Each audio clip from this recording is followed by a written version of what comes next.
Thank you, everyone, for joining us on a new episode of Channel Orange. I am Ozai himself, Lucky Lefty. I am here with my faithful confidant, Puffco Poppy. What will we be pupping on today? It's a Dutch Hawaiian kind of day. Dutch Hawaiian from Eden, grown by I'm pretty sure True Leaf.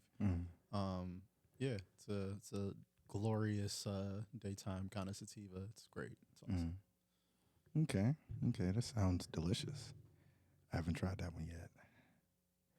But somebody who should try something differently is the Dallas Mavericks. Because they got put out. Gentleman's sweep, 4-1. And if you know me, you know how much I don't like saying, I told you so. But Kerosene, I told you so. SO, I told you so. John, I told you so. B-Mac, I told you so. This is especially for the people who were still trying to hold out hope that the Mavs would come back and win the series. My whole stance the whole time was, you do know that Boston is stacked and they only have to win one more game. So with the production of, Luka not playing defense and Kyrie not really turning up and deferring, it kind of was not going to go any other way. Sans fucking Kristaps being in and out, it didn't really matter. It was insurmountable, in my opinion. Congratulations to Jason Tatum and Jaylen Brown for winning the championship. They finally did it. Congratulations to Jaylen Brown being MVP. Hopefully Tatum's not too spicy about that. But yeah, that's basketball for the year. That is basketball for the year. Ended with a whimper. Nobody really wanted to see Boston win other than Celtics fans. But and it's a weird phenomenon where the supposed best player on the championship team who just won the ring, I feel like his stock went down after the final somehow. Like with Tatum, just how poorly he shot the ball, and then how funny his excuses were, where it's like, I'm trying to be a distributor for my teammates. Like, nigga, you took the most shots out of everyone on your team. What do you mean? Like I'm just trying to be a playmaker. But you're taking all the shots. You're just missing them. All of them. You're just missing shots. And then that doesn't mean you're being a playmaker just because you're missing shots. You're still taking all the shots, which is why Jaylen Brown was the MVP, because he just played better than you all series. But still, credit to them. Like, Tatum might not be a top 5 player, but I mean, he's still a top 15 player. So is Brown. So you still have 2 elite 2-way wings, and then the best role players in the goddamn galaxy. Yeah. And like I said, even with Porzingis in and out, really didn't make a difference. Even though the game he did play, he made a huge difference. Like it really tipped the scales and be like, oh, you don't have a shot when Porzingis plays, and you kind of have a shot, but Luka playing the defense of a baby antelope through the whole series. He's also looks a little banged up too and tired, like from carrying the motherfucking Mavericks the entire year. So there is that. But also the defense is inexcusable. That's been an issue all year. This just exposed, I think we talked about it last time, Luka's flaws. There aren't many of them, but there are 2 glaring ones. 1, defense. 2, his fucking complaining with the refs. Every possession, it seems like he's complaining about something, which is just unproductive. But it came down to the role players, like the Mavericks role players. For whatever reason, when they're playing my team, want to be gods. Derek Jones and PJ Washington want to play like fucking all-stars against the Oklahoma City Thunder, but they became role players again, and Derek White and Drew Holiday would not be role players on other teams. Those are actually like star caliber 2-way players. Stars. So, yeah, it just came down to Brad Stevens being a super GM. Feel bad for Ime Udoka, who's just getting freaky down in Houston, but, you left this team. Freak boy. Now you got to deal with Dylan Brooks and Fred VanVleet instead of, hoisting a championship ring because you got a little too freaky. But, congrats to the Celtics, man. Like I said, they were, always an elite pick to win. They got Derek White at 89 on 2K right now. He's one of the most elite 2-way players in the game right now. Like I said, it is what it is. Not a star, but he's on the fucking Michael Jordan of role players at this point. I think that's the same rating Damian Lillard has, which is hilarious. Well, the thing is, like, when people be like, The Drew Holiday going to Boston was the thing that tipped the scales in the East. It really is Derek White. Nah, man. Drew Holiday is a better player than Derek White. So. I mean, obviously, but it's Derek White. They already hired Derek White, and then they also got Drew Holiday. That's insane. That means like because Jaylen Brown's also a good defender, and Tatum at times is also a very good defender. So it's like you have 4 elite defenders in your starting lineup, switchable. Well, that's why I say Derek White because he's an elite defender and he could fuck around and have 30. But so Drew Holiday can score too. Like, and in the biggest clutchest games, my man will have a big scoring night too. So, and I think he's a more reliable scorer than White just because he can do a little bit more. White's a better like spot up shooter though.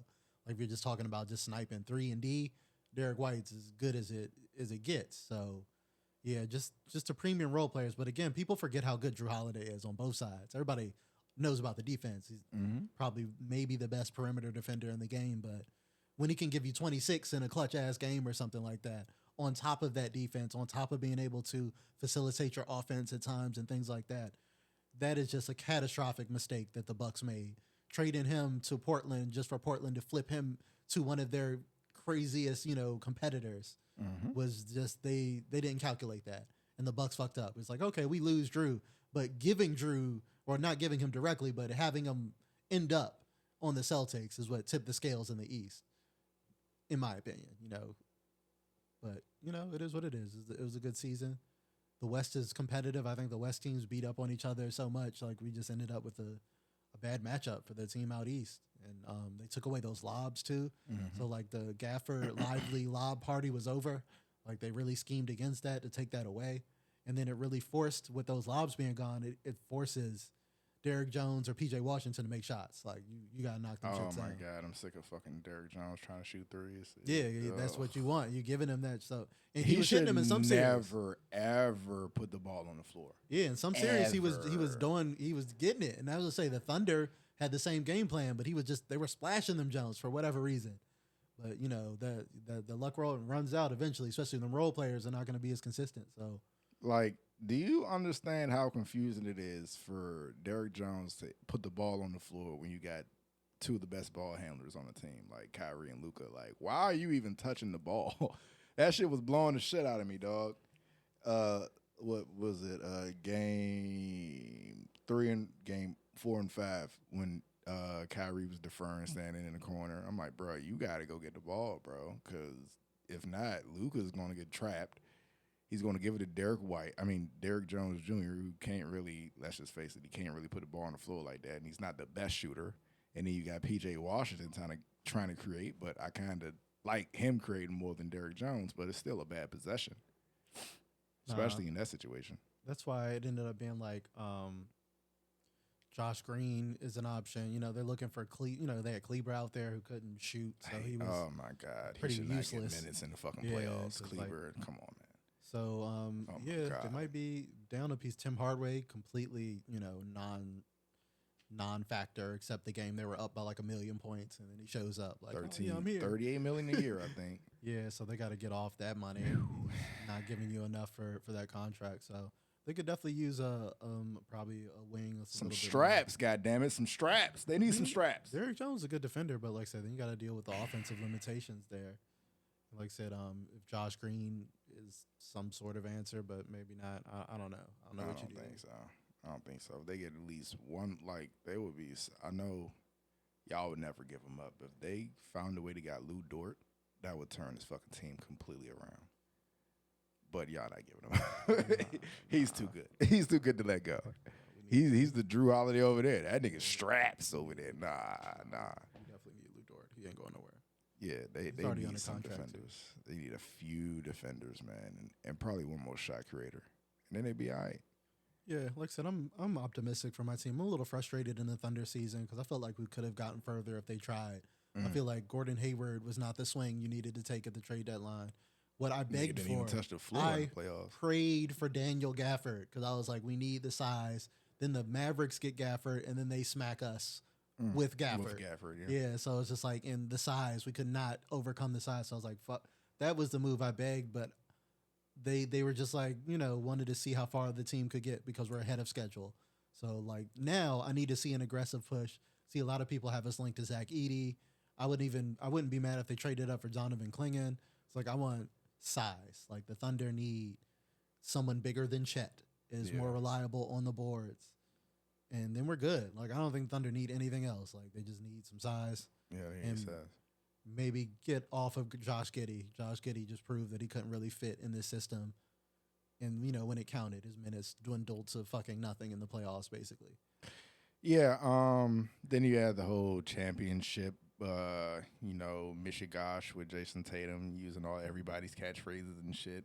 He's just, I don't know what the phenomenon of Tatum coming off is just corny. People just don't like Tatum. It's funny because he tried to, he did a whole lot of everybody else's catchphrases. It's just hilarious.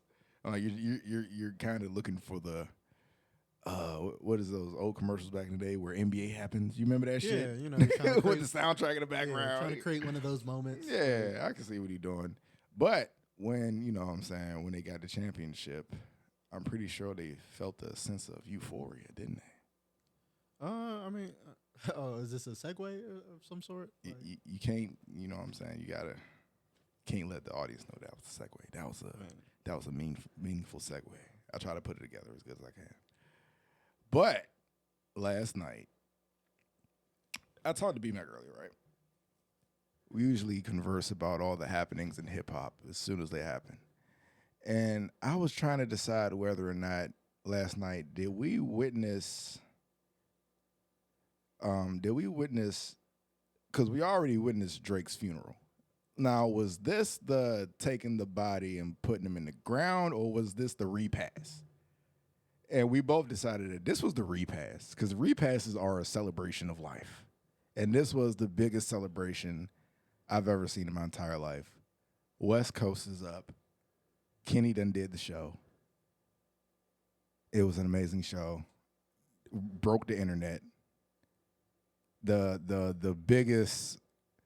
It was so many crip walking. It was crazy. But Kenny's show was last night. What was it? The Pop Out Tour started last night. Kenny and Friends. It was amazing.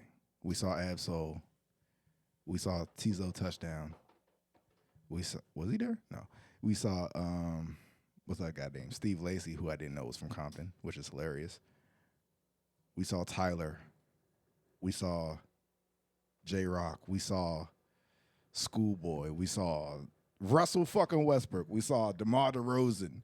Basically, the whole West Coast was over there. It was a bonanza.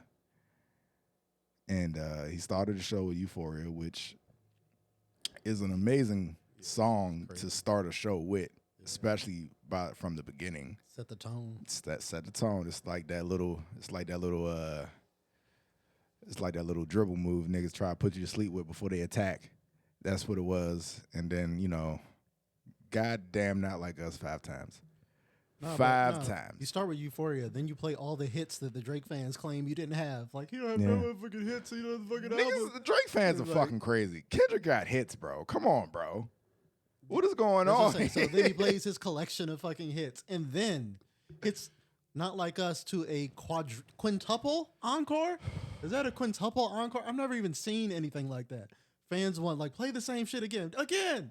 It was just this nigga fucking bazookaing the dead body of Drake over and over again, reloading the bitch. Yeah. Firing the bazooka again. Reloading the bitch. Reload.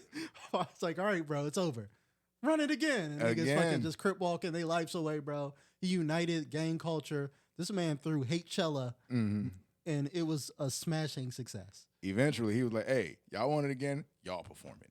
Yeah, they performed it. Let the audience perform the motherfucking They know the whole song, and they over there. He's like, I don't got to say shit. Yeah.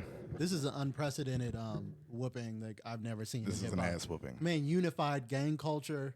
This motherfucker created peace treaties in the hood to fucking hate on one nigga, bro. Like, this is insane. I am so proud to be a hater of Drake these days. Watching his fans cope with this has been the greatest part of my week. Watching the Joey Chestnut action of them try to be glazed Drake and just... Jesus Christ. This was a red wedding. This was the red wedding. Yeah, this was bad. Just bad. somebody did say this is Drake's red wedding. This man got to get a CDL now. Like, I would never be seen in public after this. Like, everyone in that junk calling you a pedophile, bro. Like everyone, just joyously. So, man, on Amazon Prime, niggas streaming it straight to their homes right after the boys. You know what I'm saying? Crazy. In this junk, just crip walking in their living rooms, talking about OV ho. It's oh man, crazy. Yeah, it was an amazing experience, and they might be shooting the Not Like Us video in a couple days. I think it's supposed to like shoot on Monday or some shit. So it's never going to be over. Poor Drake. Say, Drake, heard you like him young. Man's in a Mangekyo Sharingan right now. He's Yeah. doing choices over and over again. Okay. Play it again. They not like us getting stabbed on the motherfucking board. I posted up. It was a reel somebody had. It was like when you cross up Itachi, like nigga crossed them up and then he like, oh, I did it. I gotta do it again. All right. And he's like, oh, I gotta do it again. Yeah, when you play a nigga on the court named Itachi, he had the nigga stuck in a fucking Mangekyo. He didn't know what the fuck was going on. He's like, bro, why do I gotta keep doing this shit? Yeah, man. Like, how do you even go outside after this, bro? Like, everybody's just certified pedophile. Like, bro, there's no way, bro. There's no way. Then you're gonna put out that bullshit ass Delilah song, bro. Like, get the fuck out of here, bro. Like, this is curtains. Don't ever compare Drake to Kendrick ever again, bro. Y'all wildin'. Yeah, those a lot of fandom is rabid and crazy, and they don't. What's the word?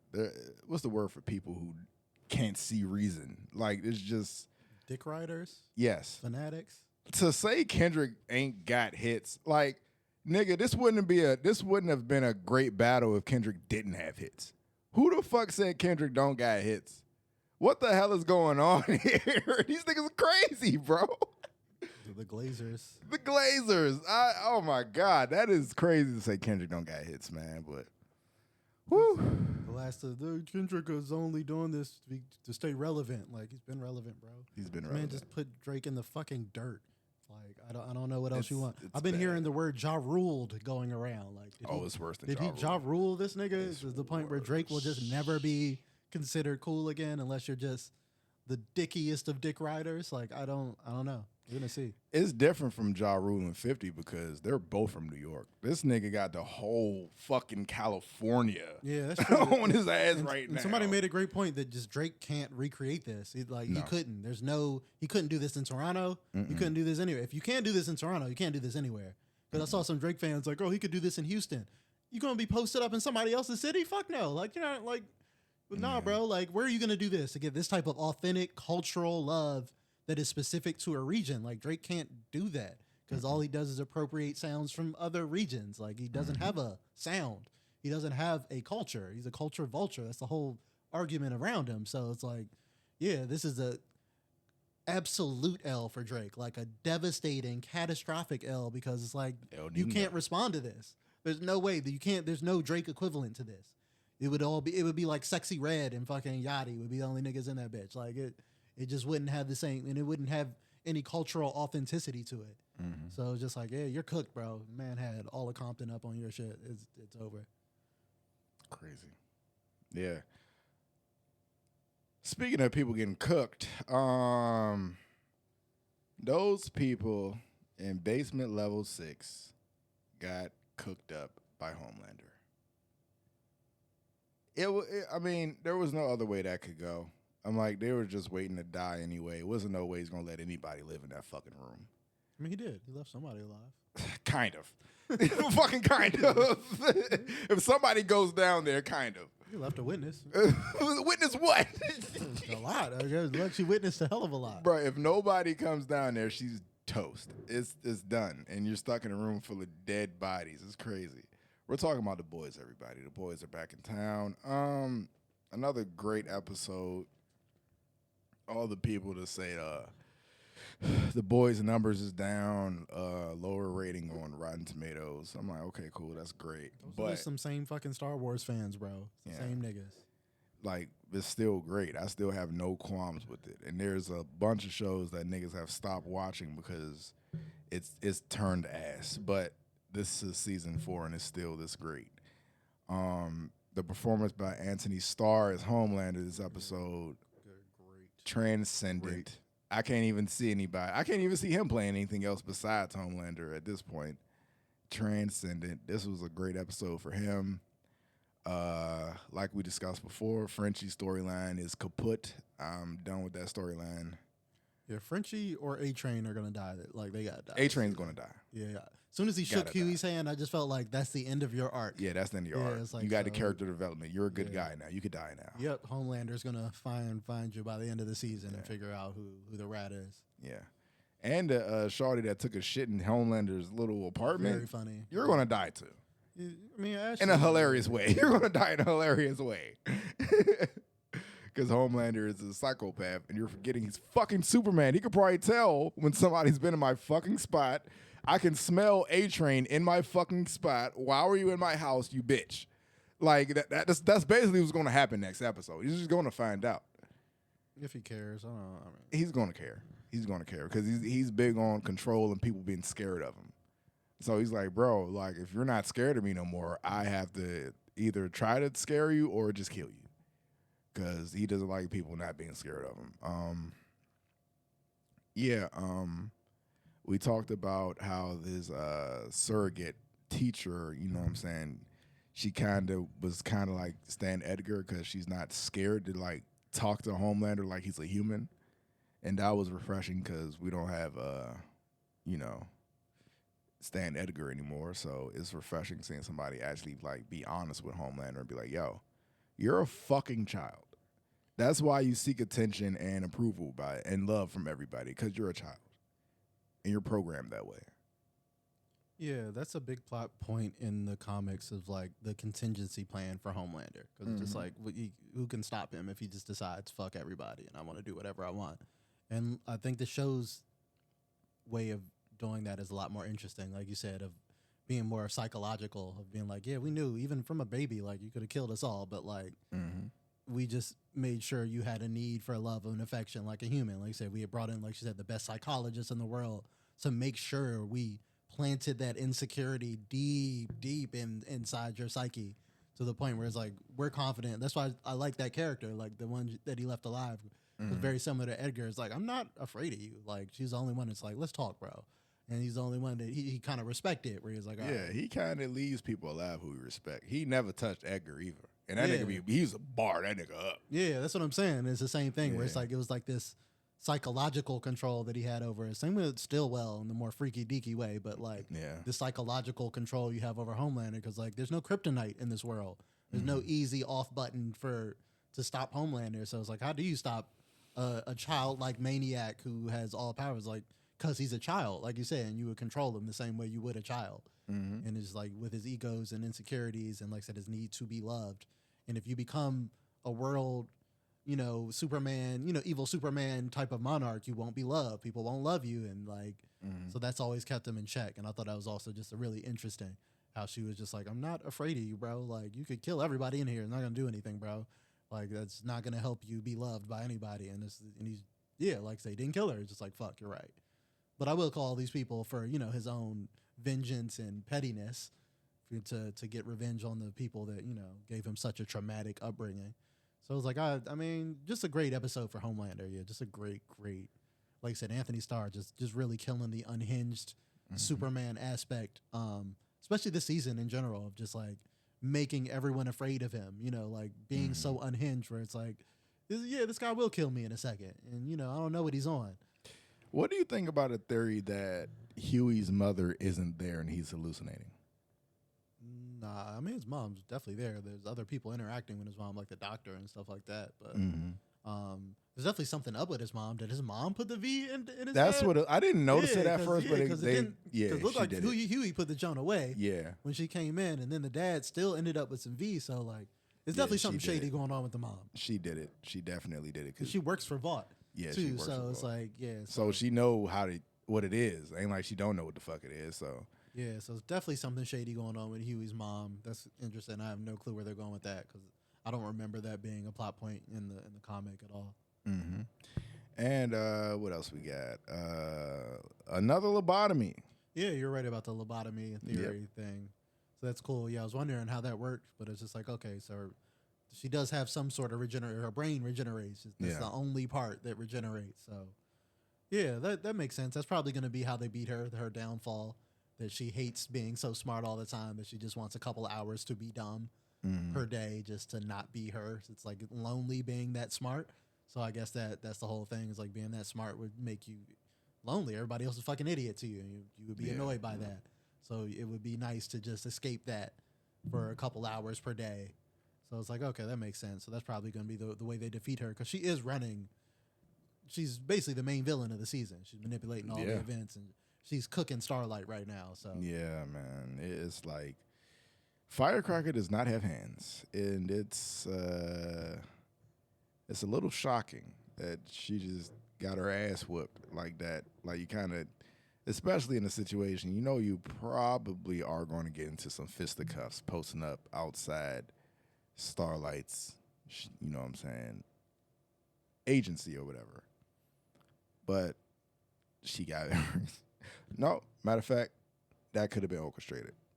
It makes a better, you know what I'm saying, a better video if you don't fight back. It makes Starlight looks more unhinged. Yeah, it's like I think it all went to plan. Yeah, it was part of the plan. Yeah, that makes sense. Makes sense now. Provoke Starlight as much as possible, get her in a bad light. So again, like I said, a good master plan. And she got Firecracker beat up for that comment earlier when she was like, "You're one of the good ones. I thought you were uppity." And she was like, "Oh yeah, okay, all right. I'm gonna make sure Starlight beat the shit out of you. All right, yeah." That's why she was like, "Yeah, there you go."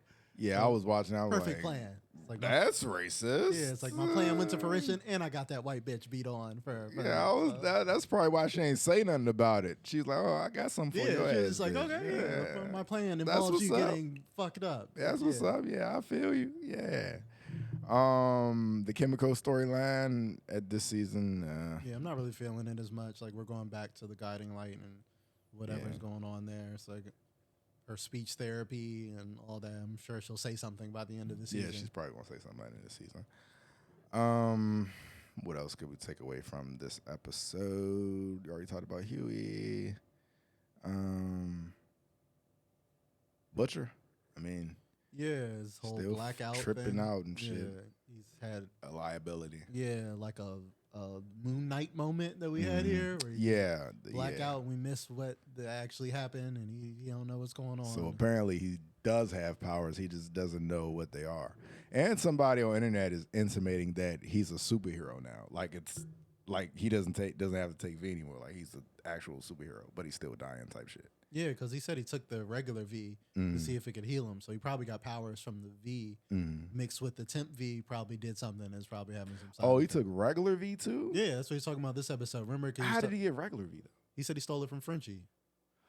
How did Frenchie have the regular V? I don't know. That's what he explained in this episode. How the fuck did Frenchie have the V? Like I thought only Huey and Butcher even knew where to get it from. I didn't know Frenchie had it. When he was talking about his dad, we remember he was like, I'm gonna give it the V to my dad, and he was just like, yeah, I tried that. Like it's not gonna work, bro, because I tried it for myself. I was dying, so I tried it to V to save my life, and it didn't do shit. But apparently, it did do shit. It did something, and it's causing some weird side effect where he blacks out and murdered the shit out of Ezekiel. Fuck that nigga Ezekiel. Like exploded him or something. Like I don't know what the fuck he did to that nigga, but. So I think that's the plot line. Is something happened with him taking the V on top of the him dying that is causing whatever is moving around in his body and brain or some sort of parasite. I don't know what the fuck is going on with Butcher, but yeah, that's how they were explaining that. Yeah. What else could we take away from this episode that happened? Yeah, that might be it. That might be everything for the boys. Starlight's unraveling. We just found out she had an abortion 6 months ago. That was Huey's baby. What else happened? Firecracker's on anorexic medicine. They revealed. Yeah, that's pretty much it for Annie January. Oh yeah, and Firecracker with her wild ass what? Fucking affair with a 15-year-old. Oh, Jesus Christ. Oh, man. I'm like, bro, y'all just going to sweep that under the rug? Yeah, it's like that got swept under the rug super quick. Super quick. Like, that's not more pressing than an I mean, that's more pressing than an abortion. Like, I probably shouldn't say that online, but in my opinion, you should care more about the other thing because you were 28 and he was 15. Like, that's fucking insane. Yeah, that was fucking insane. All right, so is that everything for the boys? Yep. We got some Godolkin. They had a little Easter egg in Godolkin. Yeah, talked about them. They're locked away. Yeah, just to remind you, what happened to those characters from Gen V. Yeah, apparently they're going to show up sometime this season. Yeah, that might be it for the boys. So, moving on. Are we getting to the main event, or we got anything else to discuss? 'Cause I forgot about Star Wars too. I do want to talk about the Acolyte. Oh, I didn't watch the Acolyte actually. Oh, you didn't watch the newest one? I didn't watch the newest one. You didn't miss much. They said it was a good episode though. It was not. What? No. Nah. Somebody said episode 4 was like a tour de force, and I can't wait for next week type shit. No, they're fucking tripping. Tour de force of what? Nothing happened. Nothing fucking happened, dog. It was almost good. So here's my beef. It was almost good. Yeah, it's like they almost had one. I was like, this episode was almost good, but like I see the problem with like they're having the same problem that Marvel had early with the TV shows. These are clearly like movie like plots, like movies. They're shot as movies that are being chopped into TV shows. So like this episode, first of all, without like if you take the credits away, it was like 26 minutes. It's like a 26-minute episode. This is like a sitcom length episode for whatever reason. And then it started to get good at the very end. At the very end, they get to the first of all, they set up this is the Wookiee Jedi episode. We're gonna see that the assassin's trying to hunt the Wookiee Jedi. We go to the planet with the Wookiee Jedi. We never fucking see the Wookiee Jedi fight. He dies off screen. So it's like that's already a fumble right there. Like you gotta at least have that nigga do something. That was a big. Everybody's looking forward to that. Then we finally get to the end. We get to the decisive scene where we finally meet the Sith Master, and that scene that's in the trailers where all the Jedi whip out their lightsabers. Sith Master's there. Force pushes them all away. Cuts to black. End of the episode. So we waited for all this, and you guys didn't even you want to tease the fight. We're 4 episodes in. Dog, man. Trying to slow walk the dog. Too slow of a walk. Also, like, the episode was just getting good. It was just getting entertaining. Like, literally nothing happened in the 20 minutes preceding that. They're walking around the forest. Jedi ain't doing shit. Like, complete filler episode. We finally get the action scene. We don't even get the action scene. They cut us, like, as the action scene gets started. And it's just like, okay, this is bad editing, bad pacing, bad storytelling. Like, it's not there. But, again, my beef with the Star Wars fans is the first complaint that I saw, all the things I just broke down to you, the first complaint I saw was Star Wars has pronouns in it now. That's your takeaway? I heard about that. That's your takeaway? You saw this shit-ass episode where they walked around the forest for 20 minutes. The most interesting character got killed off screen, and then we get a bullshit cliffhanger. There's a lot to criticize in this episode. I did not like this episode at all, but it had nothing to do with the use of pronouns, dog. Did y'all know that pronouns existed before you guys were afraid of them? That is just a part of the English language. Like, I'm so fed up with Star Wars fans. Like, I get not liking the show. I also don't like the show. I don't think it's a good show, but not for the reasons y'all are complaining about. What is wrong with y'all? This is episode 4 and niggas don't like the show. That's crazy. Like, you're almost pretty much halfway through your season. And niggas do not like I'm not this giving shit. up on it because a lot of the structure of the show is like a murder mystery. So if the mysteries are good and satisfying, it can save the show. But right now, I'm not enjoying it. I don't think it's been well executed. I don't think it's been very entertaining. And I don't think the writing or the acting in some cases have been very good. Like, I don't care about the main character girl at all. Rue from the Hunger Games is not doing it for me as just a protagonist or an antagonist, as May or Osha. Like, I'm not feeling the performance, and I don't think it's the actor's fault. I don't think they're giving her a lot to work with in this weak ass script. And yeah, it's just, this show also still feels cheap for a show that has like $100 million budget. Like, it's just no way it should have CW vibes in terms of like, it doesn't look great sometimes. And then again, you kill the Wookiee off screen is like, it can be budget constraints. You guys have $100 million to work with. Like this, you can't. Yeah. You gotta show the action, bro. And there's a big red herring with one character who seems to obviously be the Sith Lord. So if that dude does turn out to be the Sith Lord, that is not a well executed surprise, I guess. Or it could be like, what was that shit we saw in Ahsoka where it was like, oh, the smoke, he might be something. It was never followed up on it. Yeah, we never. It was nothing. Yeah, it's like they never followed up on that.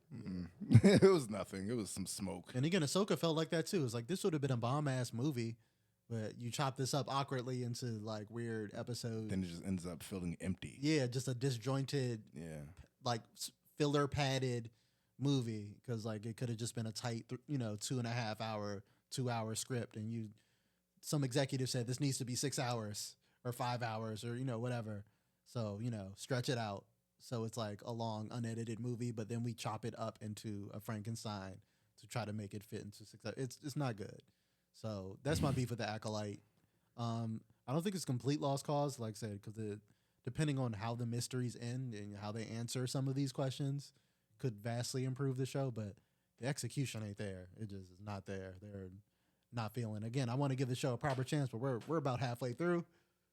This ain't it. This ain't it, Disney. You're gonna have to do what Marvel did and re-examine. Did they say like what's next after Acolyte? Like, is there something after this, like a show or season 2 or some shit? I'm not even sure what is coming after this. Damn, poor Star Wars. Yeah, man. I like I said before, I'm not really excited for the Accolade. I'm just waiting on Mandalorian to come back.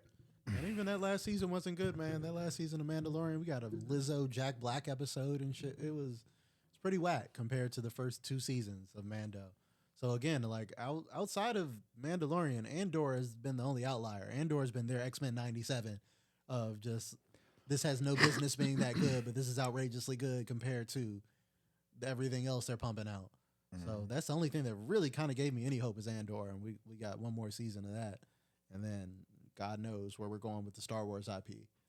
So we'll see, but it ain't because of pronouns. That ain't the problem. All right, now to talk about something good.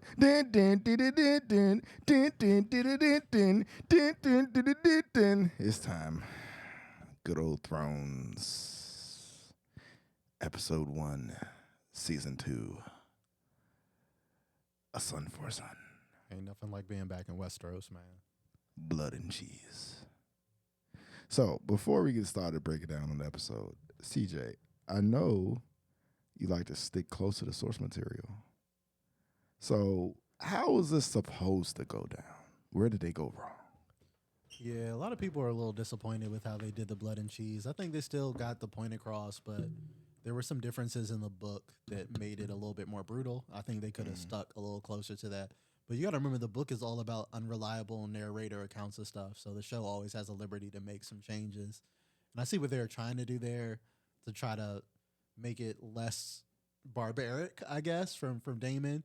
Because in the books, Daemon basically, the order is a son for a son. Like that's just what it is straight up. It's not like, hey, get Aemon, and then if you don't get Aemon, then son for a son. Like the book is just like son for a son. I need you to go do some child murder. And in the books they have another kid, and I don't know if that kid is in the show, the younger one. So they just had the 2 6-year-olds.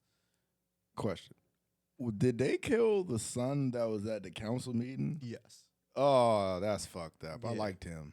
Yeah. So because in the books, they're the twins that are in the show, the girl and the boy that are both 6, and then there's a 2-year-old son as well. The 2-year-old is not in the show right now, so they couldn't do the moment like that, like it was in the books. Because in the books, Blood and Cheese break in, they tie up the queen, so the queen's not banging Kristen Cole. She's like, Jesus Christ, tied up, and she has to watch. And then Helena make the choice, and then they're basically like, all right, you got a son for a son. So the daughter's not a part of the equation. They just like, all right, fuck the daughter. You got to choose between the 6-year-old and the 2-year-old. Now pick what pick which kid you want to live. We don't give a fuck. It's just a son for a son. You pick the son. It don't matter. It could be the heir, it could be the baby, whichever one you want. And she was like, okay. She picked the 2-year-old, and nobody knows why. People just speculated because like the child is young, so it wouldn't know what's going on, and it wouldn't be as scarred. And also the 6-year-old, like in the show, is the heir, so you don't want to kill the heir to the throne. So it's like, all right, we're gonna do the 2-year-old. So when she picks the 2-year-old, they basically whisper to the 2-year-old, hey, your mom wanted you dead, and then they kill the 6-year-old. Yeah, so in front of him. So the 2-year-old gets trauma for life, and then the 6-year-old gets beheaded, and then they lose the air, and then they roll out. And that's how Blood and Cheese goes down. In the book's a lot darker. This one was interesting the way they played it. It was a more of like, I don't know why they wanted to give Cheese a moment where he was just like, I know she's telling the truth. Like, okay, I'm not sure why they wanted to spin it the way they did. Also, it's like they could have easily checked to see which one was a boy. They were wasting a lot of time. Yeah. There's like, why don't you choose, mom, and do this? And just like, you could just, like y'all could have just.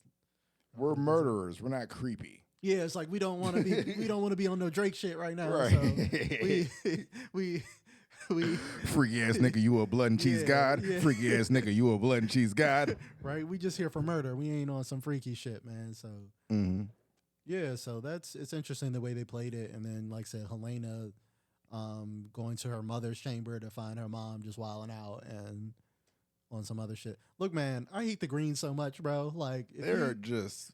I don't know how anybody bumbling can idiots. Like they're just bumbling stupid motherfuckers. I don't want to see no green and gold on Sunday. If you're wearing green and gold on a Sunday night, then you a op.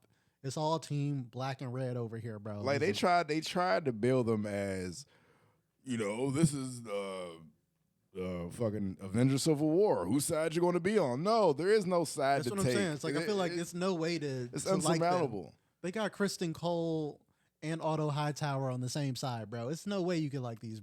And Allison is becoming more and more unlikable.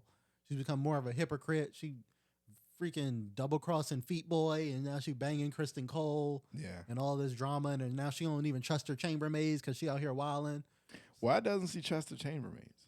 Because Loras said, I handpicked all your helpers now, and now she know that he mad because he's like, oh, you were indisposed when I was trying to get at you. Off some hating shit. Yeah, so now she paranoid because she know that he mad, and then now he handpicked all her chambermaids, so she looking at her chambermaids like, you know what I'm saying? Now y'all gonna be spying on me, seeing what I'm trying to do, doing all. So now she extra paranoid, and it's just like, that's what you get. That's what you get. Especially in Game of Thrones, you got to have at least one person in your corner that's just gonna hold it down for you. If you don't got nobody holding it down for you, your shit is in the streets. And now Loras is already backstabbing them because he's trying to become Hand of the King and do all that, trying to play his game, talking about Otto was he was your dad's hand, you know what I'm saying? Why you got the old school hand? You get your own hand, nigga, you know what I'm saying? You don't need to be listening to Otto Hightower. It's old school mentality. You need to be on your own shit, you know what I'm saying? So he's gonna be whispering in Aegon's ear, even though I feel like by episode 4 it's not gonna be important, not gonna spoil too much, but they said that's gonna be the Rook's Rest battle on episode 4, so our first major. Oh, we get some hands? So we getting our first major conflict. Hey, they go hand dancing in a few episodes. Yes. It's going to be some death. It's going to be some disfigurement. It's going to be. Yes. It's going to be some dragons dying and flying and getting ripped apart. It's going to be our first major, main characters are getting unalived at Rook's Rest. Hey, shouts to my niggas in the back channels who like to give me the episodes early. I love you guys.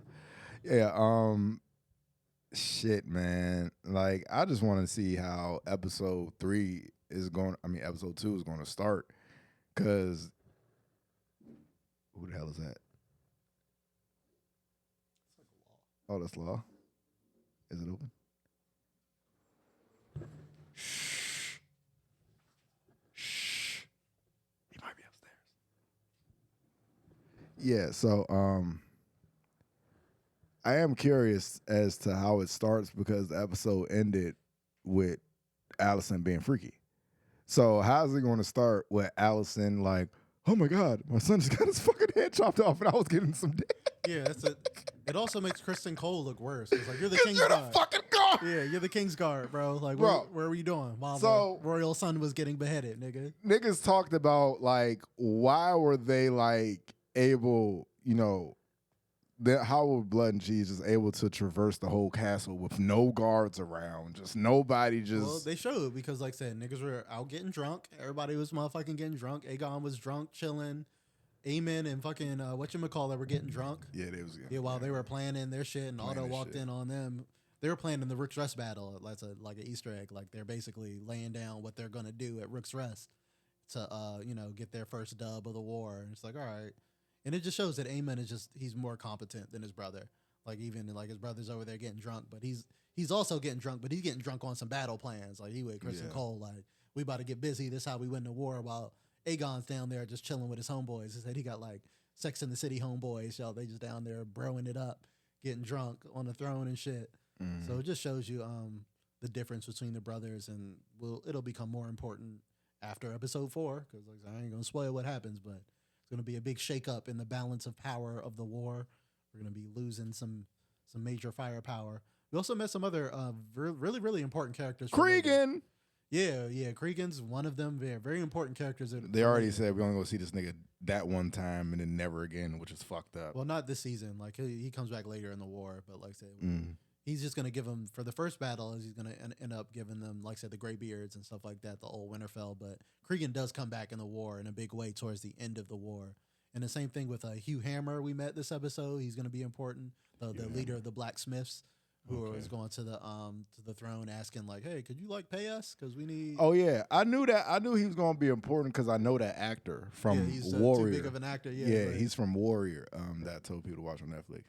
Yeah, I know that guy. So Hugh Hammer, and also the dude that Corlys was talking to, the Adam of Hall, the dude who pulled him out the water. The black dude? Yeah. That's going to become very, very important. That black dude, I knew he was important too because I think he was from the show that got canceled on HBO Max, Raised by Wolves. Okay, yeah, I wasn't familiar with that. Yeah. So I recognize him. Like, whenever I recognize somebody, I'm like, you're not just here to be an extra, nigga. I know you. Yeah, they're using some powerful actors. Yeah. Like, they're going to be important later.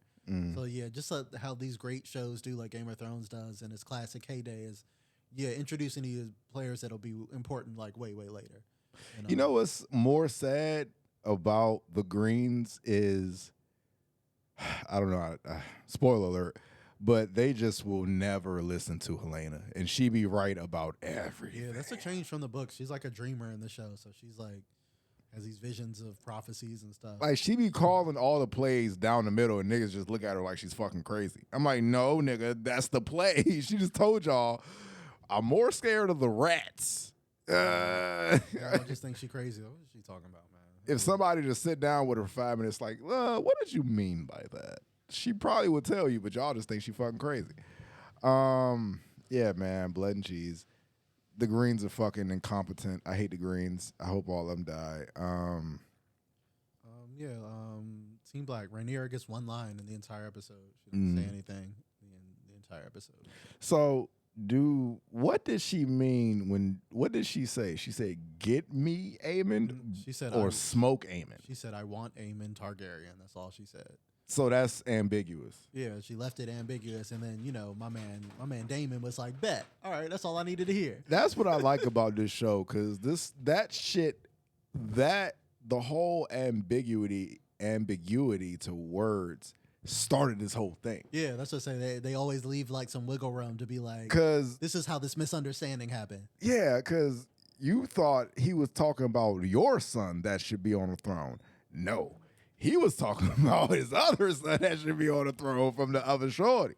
Not her. You know what I'm saying? So, yeah. What else? Let's see. Like I said, a lot happened. Like I said, we got introduced to lots of important characters for later. We're setting up the Battle of Rook's Rest. Like I said, we're going to get some retribution for blood and cheese out here. A little blood and cheese incident that we... Oh, they're obviously going to get smoked. That's just going to happen. Yeah, anytime Damon throws on that black cloak, high crimes are about to be committed. My man, that is his crime hoodie. Whenever my man throws that hoodie on, several felonies get committed. I would venture to say that the Greens don't got no hitters. All the black got straight hitters on their team. All they got is Aemon for real. Yeah, they do. They have the biggest hitter though. Like that's the problem. Vagar. Okay, all right. You got the super. Yeah, that's to say that's the. I love how they use and talk about the dragons, because that is like the nuclear deterrent. It's like we need Vagar in the city. But the blacks, they actually have Daemon, Rhaenyra, their kids who both have dragons. They're gonna get more. They have all the dragons. Dragon stone. Yeah, they got all. They have all the eggs, and that's what's gonna lead to the plots later. All these important characters, many of them become dragon riders because the blacks smartly realize like we have all the dragon powers, we just don't have enough riders for these dragons. So they put out a call for anyone who has Valerian blood. So if you're a Targaryen bastard, any type, if your great grandfather was a bastard of Targaryens, how about you give it a try? And they tried to get more dragon riders on their side. Some of it backfires because some of them betray them and end up going for Team Green and shit like that. But it's a smart idea to be like, we have all the dragons. Why don't we just get some more niggas to ride them? Then we can be superior. Well, we have the firepower to win the war. Mm. Yeah, man. Thrones is back, baby. Yeah, because especially the Adam and Alan of Hall characters, because the plot lines with the dude who fished up Corlys was, they become, like, one of them becomes a dragon rider because apparently they were supposedly Laenor's bastards. But first of all, that nigga like the same age as Laenor. Yeah. And then second of all, Laenor's still alive. And Laenor plays for the other team. Yes, so it's just like that. That is really. Why are you trying to find a colorful way to say it? He got tripped up. Yeah, it's like, so the obvious is, yes, Laenor probably didn't have bastards out there. Those are probably Corlys's bastards, which everyone smartly puts together because of the age of the children. And, them, being able to ride dragons at all would be some relation to that. So it's interesting, what they're going to do going in the future with all these, new characters, the new dragons. We're going to have our first, like I said, big dragon battle. Again, Vhagar is the deterrent. Like I said, even they talk about it this episode a little bit, where he's like, it would take both our dragons to jump Vhagar, and then we could have a chance. But even two of the best dragon riders, like one-on-one, neither one of us have a chance. That dragon's just too fucking big. So even Caraxes or Melees, like, together, we might be able to take out Vhagar, but it would take our two best dragons. I would go steal some scorpions myself. I would go try to steal some. Scorpion ain't doing nothing to Vhagar. Again, Vhagar is so much bigger than the other dragons. Remember that Vhagar is from the generation of Balerion the Black Dread. Vhagar was the third dragon. He was the third original dragon. Like, Vhagar is one of the 3 OG dragons that came from Balerion. I would love to see Balerion. Yeah, I mean, his skull down there. I mean, shit. Oh, that big ass head. It would be cool to get that Aegon's Conquest show. That would be cool. I would love to see that. Might as well. Just make it dope. That's all they got to do.